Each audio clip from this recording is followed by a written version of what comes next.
जब 2017 में 12th में था तभी डिसाइड कर लिया था कि मुझे बूट बेल्ट बैरेट वाली जॉब में ही जाना है, मुझे अपना प्रोफेशन इसी को बनाना है।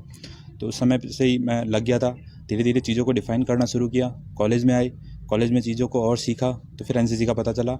एनसीसी में रही 3 साल। 3 साल एनसीसी का टेन्योर बहुत अच्छा रहा, बहुत सारे कैंप अचीवमेंट्स मेरे नाम रहे।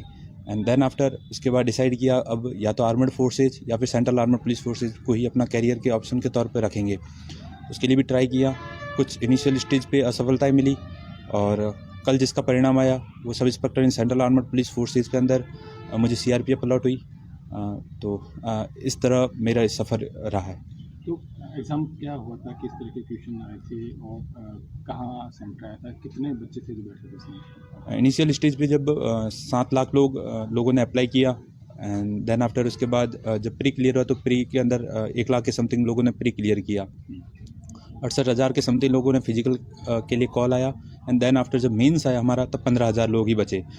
फिर 12,000 लोगों का और क्लियर करके 12,000 लोगों को मेडिकल के लिए बुलाया गया और उसके बाद जब फाइनल रिजल्ट लगा डॉक्यूमेंट वेरिफिकेशन के बाद तो उस 4300 की वैकेंसी में मैंने भी अपना नाम रिकॉर्ड करवा लिया। तो क्या है पारिवारिक पृष्ठभूमि क्या है? मैं एक लोअर मिडिल क्लास फैमिली से आता हूँ, जहाँ एजुकेशन मैं सिर्फ गर्ल्स को ही नहीं कहूँगा, बॉयज़ को भी एक शिक्षा का मिल पाना एक बहुत बड़ी बात है। मैं आदर्श डूंडा गांव से बिलोंग करता हूँ। मेरे माता और पिता जो मेरी पैतृक जो धंधा है वही करते हैं, चूड़ियाँ बेचना, कपड़े बेचना और मजदूरी करना। ये बात 2000 की है जब मेरा जन्म हुआ। पिता का एक कार के अंदर एक्सीडेंट हुआ, जीप के अंदर एक्सीडेंट हुआ। उस एक्सीडेंट के अंदर जब मेरे पिता ने 3 डिपार्टमेंटों के चक्कर लगाए, उसमें उन्होंने ये रियलाइज़ किया कि एजुकेशन ही है जो हमारी आने वाली पीढ़ी को सुधार सकती है, क्योंकि पिता को मेडिकल डिपार्टमेंट, जुडिशरी डिपार्टमेंट और पुलिस डिपार्टमेंट में बहुत चक्कर खाने पड़े। तो उन्होंने ये डिसाइड कर लिया कि मैं मेरे बच्चों को प्रॉपर एजुकेशन दिलाऊंगा। सो हमें प्रॉपर एजुकेशन मिली। जो भी ऑब्स्टिकल्स आते गए कुछ उन्होंने फेस किए, जब मैं मैच्योर हुआ तो हमने भी फेस किए और at the end of the time success हाथ लगी। सो दे फीलिंग वेरी गुड। तो सही में अगर बात करें तो आपकी कम्युनिटी की बात करें तो सब बंजारा कौन, गली गली घूमने वाले, वो स्कूल से तो नाता ही नहीं है। ऐसे में घर वालों ने कितनी हिम्मत दिखाई कि आपको पढ़ाया लिखाया और इस काबिल बनाया कि आज आप सेना की वर्दी पहनने जा रहे हैं? मैं एक किस्सा और सुना दूँ। कल रात की बात है, जब मेरा रिज़ल्ट आया मैंने सबसे पहले मम्मी और पापा को बताया। पापा ने एक ही चीज़ कही, जब रिज़ल्ट का उन्होंने फाइनल सिलेक्शन का सुना, उन्होंने कहा कि तूने मेरे सारे दुख दर्द दूर कर लिए। उनकी आंखों में आंसू थे और उन्होंने साथ ही यही कहा कि जो मुझे ताने मिले उन तानों का परिणाम जो था, उन तानों का जवाब था वो इस रिज़ल्ट ने दे दिया। तो मेरी जितनी भी 23 साल की मेहनत थी वो आज फल ले आई और इसी तरह जो उनका कर्म था, जो मेरा कर्म था, वो कल सफल हुआ। मामा आज भी फुटपाथ पे चूड़ियाँ बेचते हैं? जी, मेरी मम्मा है वो सरकारी अस्पताल के सामने आज भी चूड़ियाँ बेचती है। तो वो उनका स्ट्रगल है और मैं मेरा स्ट्रगल कर रहा हूँ। ओके, एवरीथिंग इज़ ओके कि ठीक है कि जब संघर्ष मेरे को विरासत के तौर पे पिता ने मुझे संघर्ष दिया तो माँ ने मेहनत दी।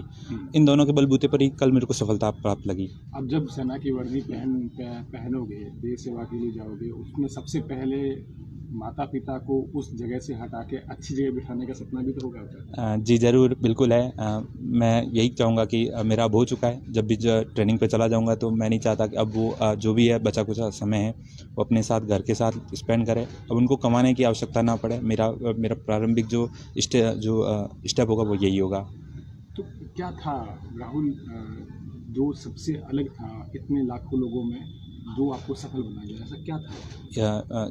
2020 में कॉलेज से पास आउट हुआ, 3rd ईयर में डिसाइड कर लिया था, मैं प्रिपरेशन में लग गया था।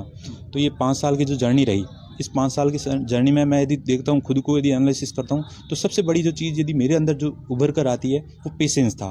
मैंने कूल काम कंपोज के साथ रहकर असफलताएं यदि हाथ भी लगी है तो मैंने उस पर एनालिसिस किया और उसके साथ जो भी कमी रही उसको फिर डिफाइन करता गया और उन पे सुधार करता गया और पेशेंस के साथ मैंने इस सफलता को प्राप्त किया। साथ ही साथ जब ये प्रोसेस अक्टूबर 2022 से शुरू हुआ, प्री मेरा अक्टूबर 2022 में हुआ, तो मैंने फाइनल सफलता की ओर ध्यान न देते हुए मैंने जो अगला स्टेप आ रहा है उस पर ध्यान दिया और इस स्टेप के साथ मैं आगे बढ़ता गया और बहुत से लोगों का इस सफलता में सहयोग रहा।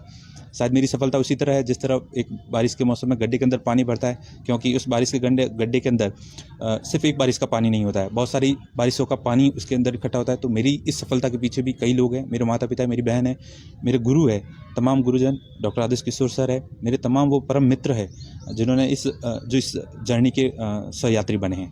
मेरा आखिरी सवाल, आपकी कम्युनिटी वो कम्युनिटी है सही में जहाँ बच्चियों का और बेटियों का तो छोड़ो, बेटों की एजुकेशन नहीं है, ऐसे में अब आप जब पढ़ लिख कर इस काबिल बन गए हैं तो क्या मैसेज रहेगा आपका? बिल्कुल, मेरा मैं यह शुरुआत घर से ही करूँगा, क्योंकि जब घर से एक अच्छा संदेश जाएगा तो बेशक वो लोग मोटिवेट भी होंगे और अपने बच्चों को पढ़ाएंगे भी।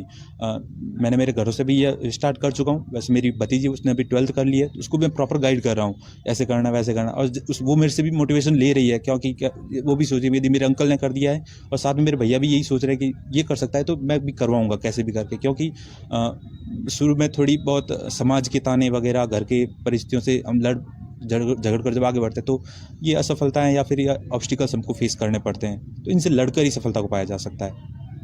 क्यों?